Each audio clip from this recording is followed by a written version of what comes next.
The show opens up in the bustling New York Times Square, where a police officer spots an unattended duffel bag lying in the middle of the street. He tries to find the owner by questioning the nearby pedestrians, but nobody claims it. Upon approaching the bag, the officer shockingly notices a tag with the words, "Contact the FBI." Concerned that it might contain dangerous explosives, the area is immediately evacuated, and the bomb squad is called in for investigation. A specialist cautiously approaches the bag and scans it with his device, but finds no evidence of danger. However, during a manual inspection, the bag unexpectedly moves, startling the officer for a moment. Soon after, the bag unzips from the inside, revealing a naked woman adorned with numerous tattoos on her body. She appears to be confused by the situation, but the cops take her into custody anyways. They had no real reason to, but I'm sure they were quick to come up with an excuse. The scene then shifts to a rural house in Kentucky, where an armed man has restrained multiple women as well as their babies by handcuffing and chaining them. Amidst the cries of terrified women and infants, a team of FBI officers, led by an agent named Kurt Weller, storms the house. Kurt swiftly devises a plan and uses a detector to locate the criminal's position. He breaks through the identified point, causing the armed man to fall and be apprehended. Following this successful rescue mission, and once he'd uncuffed those babies, Kurt is immediately airlifted by helicopter in order to assist with the case at Times Square. Upon his arrival, a head agent named Bethany Mayfair briefs Kurt on the tattooed woman, whose name is revealed to be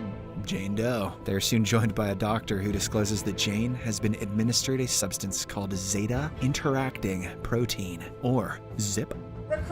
An experimental drug intended for people suffering from post-traumatic stress disorder. While the drug is meant to selectively diminish specific memories when taken in small doses, Jane has been exposed to an excess amount of it. The doctor explains that there is a possibility that something might trigger Jane Doe's memory, although even he is uncertain, as it is a peculiar case. Agent Bethany then takes Kurt to meet Jane and inquires if he recognizes her. Kurt states that he does not know her, but to his surprise, the woman has a tattoo of his name on her back. Kurt has a drinking problem. In the next scene, Kurt directs his team members to search the FBI databases for any matches related to Jane's appearance and her biometrics. When it proves fruitless, he orders them to retrieve the CCTV footage from Times Square so that they can identify the person who left the duffel bag. Back in the laboratory area, Agent Patterson carefully examines Jane's body. Oh yeah, he does. And discovers that all her tattoos are recent. They were actually made within the last week. On analyzing the tattoos further, Kurt deduces that they likely form a map or puzzle that needs to be deciphered. Later on, Kurt enters Jane's chamber and inquires the reason for having his name tattooed on her. Jane reaches out to touch Kurt's hand and feel his face, but she struggles to recollect any information from the past. Aware that she has nowhere to go, the FBI arranges for her to stay in a secure residence. That night, Jane gazes at her reflection in the mirror and breaks down in tears, overwhelmed by the fact that she cannot remember anything. The following day, Jane engages in a therapy session with a doctor, who presents her with a choice between 2 drinks. In response, she chooses coffee, which makes her realize that she is a coffee person. As a result, the doctor advises her to continue exploring new experiences that might trigger her memories, while also reassuring her that even if her past remains elusive, she can still discover her true self. She could pick between an apple and a banana. Think of the epiphanies. Later that day, as Kurt and his team are reviewing some photographs, Jane suddenly enters the room with some news. She is able to identify one of the tattoos on the back of her ears, composed of Chinese characters. I don't even know what the back of my ears look like. She reads the characters aloud, which turn out to be an address and a date. The strange thing is that the date is of this very day. Kurt and his group quickly search for the address and learn that it belongs to a Chinese guy named Chow, who is an employee of a multinational corporation, General Electric. Without any delay, the FBI team, along with Jane, heads on a mission to locate Chow. Upon arrival at the said location, they encounter Chow's roommate, who talks only in Chinese. Surprisingly, Jane serves as a translator and relays to the FBI members that the roommate has not seen Chow since the day before. Following this, the FBI team breaks into Chow's room and discovers a small laboratory for manufacturing methamphetamine, along with traces of explosive chemicals. In addition, they find a laptop protected by a password. One of the officers immediately begins to crack it. Back at the FBI headquarters, Agent Patterson and Bethany make a discovery: an additional concealed tattoo depicting a Navy SEAL. This revelation investigation prompts them to speculate whether Jane might have a connection to the Navy SEAL. Bethany believes that Jane could be part of a special operations unit, which would explain why her database yielded no results for her. Meanwhile, as Kurt and the team conduct their investigation, Jane waits outside the room. During this time, she overhears the building's manager mistreating his wife. She tries to ignore it for a while, but when sounds keep getting louder, she springs into action. To everyone's surprise, Jane showcases her remarkable combat skills and subdues 2 assailants alone. This further proves that Jane is affiliated with the Navy SEALs. Soon after, Kurt witnesses the altercation, so he immediately steps in to restrain Jane before escorting her to Chow's room. Turns out that they have found a video on Chow's computer that requires translation. Once deciphered, the video reveals that Chow is planning to target a famous politician referred to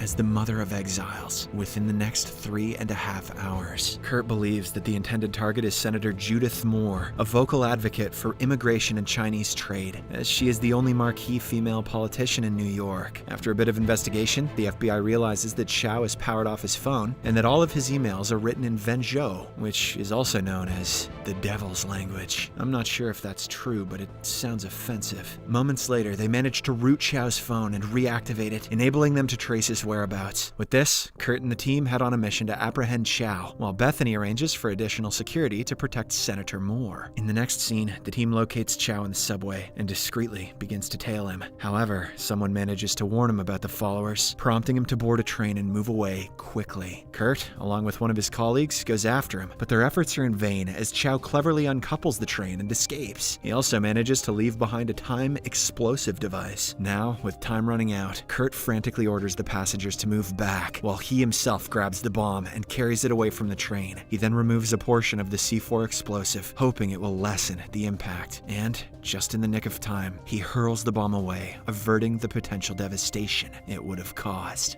Cable TV is like comic books, but for grown-ups who are dumb as balls. In the aftermath of this incident, Jane reads through Chow's emails and discovers his profound anguish over his mother's death in a Chinese prison camp. It is revealed that Chow and his sister had asked the United States government for assistance, but their pleas went unanswered. Upon learning this, Kurt realizes that the target is not a politician, but rather the Statue of Liberty, which is the most iconic tourist destination in the country. Armed with this newfound knowledge, the FBI team rushes to the landmark. Once they arrive, Jane expresses her desire to contribute and assist the team. Kurt obliges and gives her a bulletproof vest. As the team moves inside the Statue of Liberty, Kurt and Jane come across a man whom they initially assume to be a ranger. Kurt instructs him to walk out as the location needs to be evacuated, but the man is none other than Chow, who suddenly turns around and shoots Jane in the arm before making his escape upstairs. Determined to end this once and for all, Kurt goes after him and the two eventually come face to face. They start fighting, and at one point, Chow gains the upper hand and prepares to execute Kurt. But right then, Jane arrives at the scene and holds Chow at gunpoint. The latter tries to manipulate her, but she doesn't listen and shoots him in the arm, freeing Kurt from his captor's clutches. At the same time, Jane experiences a flashback, a black and white memory depicting her with long hair training in marksmanship alongside an unidentified bearded man in a woodland setting. Startled by the sudden recollection that she used to be colorblind, Jane confides in Kurt, revealing that she remembers something significant, leading to an awkward embrace between the two. Later on, at the FBI headquarters, Kurt addresses the team, emphasizing that Jane possesses the skills of a seasoned professional, including language proficiency, combat abilities, and exceptional marksmanship. He highlights the fact that one of her tattoos played a crucial role in saving the lives of numerous individuals. After enduring these events, Kurt deduces that the precinct can't afford her, and that the mastermind behind all this likes playing games. And it is just the beginning. Bethany then advises everyone to rest, as they will reconvene the following day for further investigation and analysis. After the departure of the team, Bethany begins examining a top-secret file that contains a few uncensored details, including her own name. At the top of the file, she discovers a case number that happens to correspond to one of Jane's tattoos. On the other hand, Kurt pays a visit to Jane's residence to ensure that she's coping well. When he notices that she is distressed, he gives her a warm hug, assuring her that everything will eventually be be all right. Elsewhere, Chow is shown recuperating at a hospital following his arm surgery. A few moments later, a bearded man from Jane's flashback enters the room, disguised as a doctor. Upon seeing him, Chow expresses his belief that everything happened the way it was supposed to, but the bearded man doesn't agree. He asserts that Chow was meant to sacrifice himself for his sister. Following this, the bearded man murders Chow and walks away. In the final scene, we see another flashback that depicts the same bearded man, explaining the concept of Zip to Jane, explaining that upon being injected with it, she would lose all of her memories. Surprisingly, Jane agrees to administer the drug to herself, revealing